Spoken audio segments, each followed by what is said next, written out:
pas son Jean-Michel Trogneux, elle nous fait un reportage avec Paris Match et oui, mais on en ça, parle regarde, plus. moi j'étais au tribunal pour couvrir le procès de Natacha Ray et Amandine Roy. Je salue Natacha et Amandine.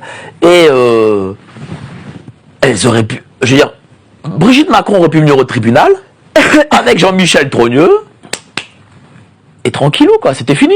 Oui, puis mais elles ne l'ont pas fait. Puis il y a cette fameuse... pour prouver l'identité de Jean-Michel Trogneux, on te sort quoi? Une carte d'électeur. En disant il a voté à telle date alors que les élections européennes n'avaient même pas encore eu lieu. Ouais, en plus. Voilà, donc enfin je sais pas, c'est quand même pourquoi on nous a pas sorti sa carte d'identité avec sa photo, etc. Oui, mais ils auraient pu venir tous les deux, rien qu'ils venaient tous les deux. Et c'était fini. Et nous, on parlait pas aujourd'hui de ça, quoi. Ben oui, c'est ça. Et quand Sowen, elle fait pas de reportage. Et puis moi, je vais te dire quelque chose. Je sais pas si j'ai le temps, si tu veux faire un lancement. Vas-y, t'as le temps. Non, parce que j'aimerais développer sur ce point. Vas-y. Moi, je vais être très honnête avec vous ce soir. Je pense que ce qui m'a coûté ma place, notamment à TPMP, c'est cette histoire. Ah bon? Oui, parce que j'en suis même sûre. C'est pas je crois, j'en suis dis-nous. Parce que quand il y a eu, vous savez, il y a eu une interview dans Paris Match. À l'époque, c'était chez Bolloré d'ailleurs, hein, c'était Bolloré, Lagardère, avant que ça soit revendu à LVMH. D'ailleurs, très bizarre. Hein.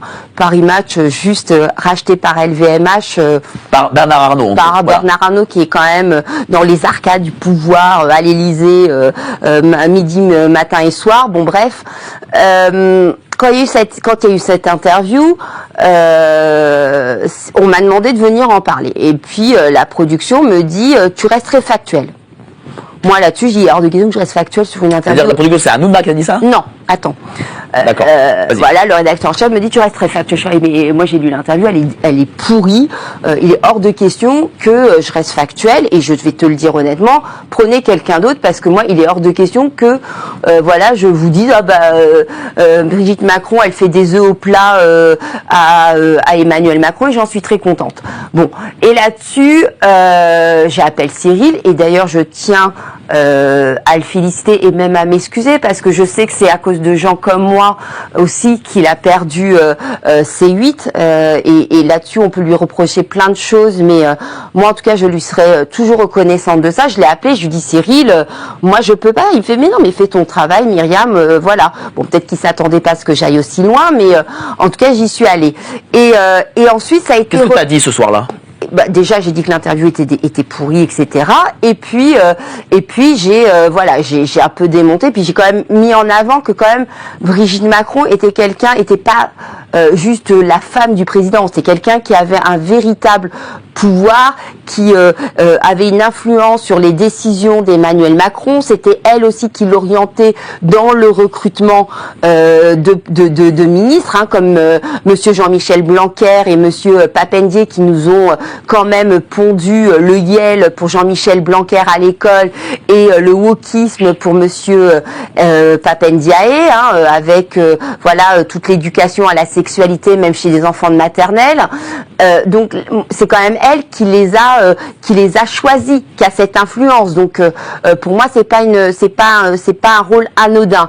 Et là où ça a été, pour moi je pense que ça a été l'un des couperets dans cette émission, même si je sais que Cyril m'a toujours protégée. Il y a eu ensuite, je suis revenue pour parler quand le New York Post a repris l'interview. Et là-dessus, j'ai eu un... Oui, parce que suite, en fait, à l'interview de Monsieur Macron... Non, de Brigitte, dans l'interview par Catherine Ney, qui avait fait grande journaliste, grande journaliste qui avait fait une interview complètement naze sans poser question. Bon, alors... voilà, elle avait quand même révélé qu'elle avait eu un coup de foudre, elle savait que c'était pas bien, etc., etc. Et là-dessus, donc, je reviens pour parler de ce qu'avait dit le New York Post. Qu'est-ce qu'avait dit le New York Post? Le New York Post parlait effectivement qu'une prof de 39 ans qui sort avec un élève de 15 ans, c'est méga choquant.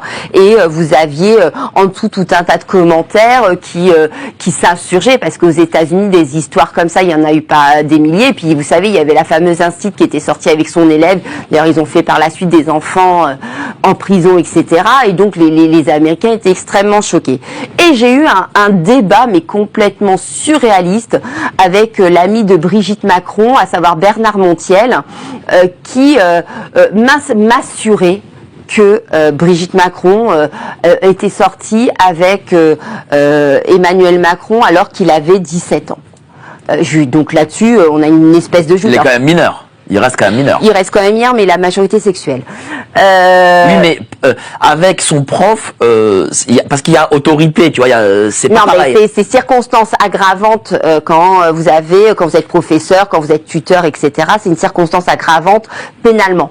Et là-dessus, je lui dis, mais arrête de dire n'importe quoi. Donc lui, il était vraiment dans le narratif. Hein, il a essayé de me faire passer pour une débile. En plus, vous savez, le plateau TPMP, c'est toujours très compliqué parce que Cyril prend toujours tout à la dérision et rigole beaucoup. Et donc moi je lui dis, mais non, elle est sortie avec lui à l'âge de 15 ans.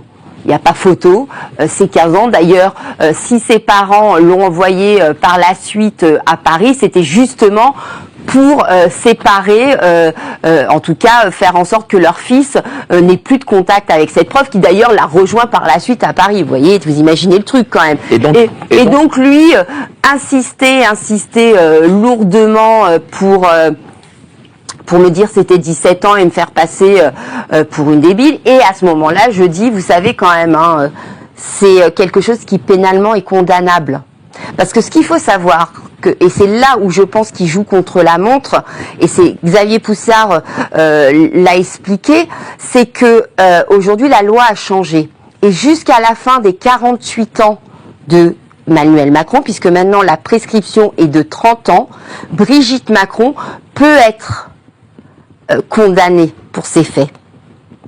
Et là, je pense qu'il joue contre la montre sur tu penses que Macron a peur encore de ça? Que lui, il est... mais elle a pas de statut. C'est vrai qu'elle a pas de statut, mais lui, il est irresponsable. Elle est, je veux dire, une prof qui sort avec un élève de 15 ans, je le répète, c'est pénalement condamnable, et que la prescription est de 30 ans après 18 ans. La loi est changée. Donc jusqu'aux 48 ans. Quel âge il a Macron? 47. Jusqu'aux 48 ans révolus d'Emmanuel Macron, Brigitte Macron peut être condamnée. Voilà. Donc oui, mais est-ce que pour qu'elle soit condamnée, quelqu'un doit porter plainte? Non, pas forcément quand c'est sur mineur. Comment ça doit se passer là, tu sais ou pas? Je sais pas dans les détails, et ce serait bien justement d'avoir un avocat, mais non, je pense qu'elle peut. Je pense qu'aujourd'hui, si on avait des juges et un service de justice qui était indépendant, on pourrait avoir une enquête. Je veux dire, de toute façon, même sur l'affaire de Natacha Ray, l'affaire n'a pas été traitée sur le fond.